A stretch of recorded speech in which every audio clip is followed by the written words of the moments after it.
The economy is doing surprisingly well because I think the main thing is that the lockdowns this time are local. And we found last year that in September, we had a series of gradual unlocks. So the September unlock allowed interstate movement. And that is when the economy really revived. So this time, under local lockdowns, interstate movement is not prohibited. So industry is keeping supply chains going. And in general, over the last few months, we've seen a recovery which was better than expected. And because of the low base effects also, latest numbers on core industry show that they really sort of come up. But of course, it depends on how long this second wave lasts and when the curve starts bending. Because if it goes on too long, it would have ill effects on the economy. Already consumption. So what's your thinking on that front? Sure. Ms. Goyal, what's your thinking on that front, on when the... Because I live in Maharashtra, so the numbers first started rising in Maharashtra in March. Then they were not rising anywhere else. And in Maharashtra, we've seen over the last 3 weeks almost now, the numbers have stabilized and really started coming down in Mumbai at least. So in Delhi, UP, other states which followed, also the numbers have stabilized. So because at the India level, you don't see this because other areas are picking up.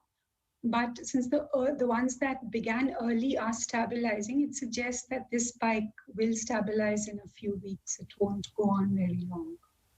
Right. And how are you thinking about, the pros and cons in going in for a short-term national lockdown versus keeping it with longer-term targeted lockdowns at this stage in terms of the economic fallout here? Because, ma'am, if the case count continues to rise and remains persistently high, isn't that a worry?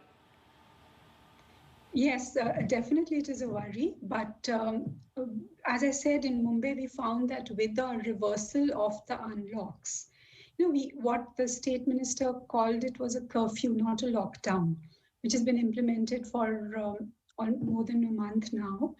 And this allows essential services, it allows various industry to function, it allows offices to function at much reduced occupancy. And the numbers have come down. Another feature is that the infection this time is more in the affluent areas, because in the less affluent areas, there was already herd immunity with the first wave. And here, lockdowns are very affected. So we are finding numbers are coming down drastically, while the economy is less affected. Therefore, the problem, I think the reason this wave occurred was because the unlock was taken too far. Large gatherings were allowed, trains were functioning, cinema halls, etc. So all that is shut, schools, colleges. So wherever you are not allowing large gatherings, but allowing essential services and industry to remain functional so that supply chains aren't totally disrupted, the effect on the economy is not so severe and the numbers also come down.